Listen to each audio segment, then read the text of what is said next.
Bonsoir François. Bonsoir Olivier. Folle soirée en Ligue des Champions ce soir. On commence par le Bayern qui vient tout juste de se qualifier il y a quelques secondes. Exactement, un match complètement fou, digne d'une finale entre le Bayern et le dernier finaliste justement de la Juve. Les Bavarois de Pep Guardiola et de Franck Ribéry titulaires se sont qualifiés pour les quarts de finale alors qu'ils étaient menés 2-0 au bout de 28 minutes de jeu. À ce moment-là, on se dit que la Juve va se qualifier. Pogba avait ouvert le score, Cuadrado ensuite. Et finalement, la force offensive du Bayern va frapper deux fois. Lewandowski d'abord à la 73e minute et à la 90e minute, centre du Français Coman pour la tête de Thomas Müller. Les deux équipes vont en prolongation avec ce 2 buts partout. Et en prolongation, le Bayern fait la différence grâce à Alcantara et Kingsley Coman, le Français, qu'on devrait retrouver d'ailleurs demain dans la liste de Didier Deschamps. 4-2 donc après prolongation pour le Bayern qui reste une grosse machine, et pour le PSG vaudra mieux ne pas rencontrer le Bayern. Oui, ni le Barça apparemment aussi. Oui, parce que le Barça, alors plus tranquillement que les Bavarois, se sont qualifiés pour les quarts de finale. Les tenants du titre ont sorti Arsenal 3-1, 38 matchs sans défaite pour ce Barça imbattable depuis le mois d'octobre. Et comme d'habitude, Neymar, Messi et Suarez, la fameuse MSN, a fait la différence, même si El Neni a égalisé entre-temps pour Arsenal après l'ouverture du score de Neymar. Suarez de cette superbe volée et Lionel Messi ont permis au Barça de se qualifier.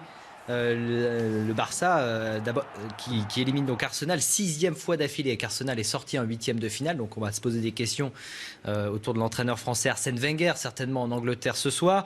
Et puis ce chiffre hallucinant, juste 106 buts marqués par les trois hommes, Messi, Suarez, Neymar. C'est quasiment plus que toutes les équipes européennes. Il y a seulement le Real, le PSG et le Dortmund qui ont marqué plus que ces trois hommes dans toute l'Europe. Vous vous rendez compte ? C'est assez fou. Alors cela dit, ce match-là, vous le disiez, il pourrait donner quelques idées à Didier Deschamps pour sa liste. Oui, Didier Deschamps qui doit donner sa liste pour 2 matchs du mois de mars. C'est la dernière liste avant l'Euro. Liste qui sera donc très attendue à suivre à 14h. Didier Deschamps qui donnera sa liste pour Pays-Bas-France du 25 mars et France-Russie du 29 mars. On rappelle que Benzema est non sélectionnable et donc sera absent. En revanche, on pourra peut-être trouver un joueur, N'Golo Kanté, milieu de Leicester. Je vous donne son nom aujourd'hui, on en parlera beaucoup demain, je vous le dis, parce qu'il sera dans la liste certainement, d'après nos informations. Meilleur intercepteur et tacleur de Première Ligue. Et Deschamps va certainement faire appel à lui pour remplacer Schneiderlin. Et puis l'autre joueur très attendu, Dimitri Payet, meilleur joueur d'un club de Londres, élu par ses pairs. Il brille avec West Ham, Payet, elle est facile, et il pourrait briller à nouveau avec l'équipe de France puisque Deschamps devrait faire appel à lui.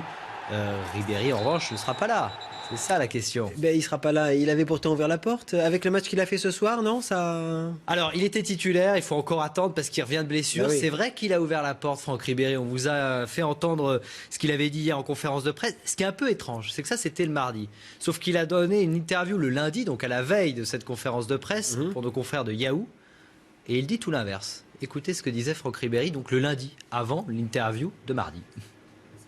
Je pense que on m'a déjà pas mal posé cette question. Non, j'ai tourné cette page, j'ai connu des bons moments en équipe de France.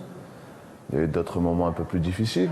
Maintenant, j'ai envie de vraiment me concentrer avec mon club et de finir mes dernières années de foot avec le Bayern. Voilà, on ne sait pas s'il faut croire le Ribéry du lundi ou le Ribéry du mardi. Bah, a priori le dernier. Le dernier a toujours raison. C'est vrai. Hein ? Alors donc il a ouvert la porte. A priori, donc on va rester là-dessus. Allez. Un petit mot de ski et de tennis rapidement. La Coupe du Monde de ski à Saint-Moritz avec la victoire de l'Autrichienne Myriam Puchner, 23 ans, qui remporte sa première course en remportant la descente. Une course marquée par cette chute hallucinante de Daniela Merighetti. Heureusement, plus de peur que de mal pour la skieuse italienne. Et puis Lindsey Vonn, qui n'a pas couru parce que blessée, a quand même reçu son globe de la descente. Et puis juste en tennis, rapidement, la qualification de Joe Wilfried Tsonga en 8e de finale du tournoi d'Indian Wells.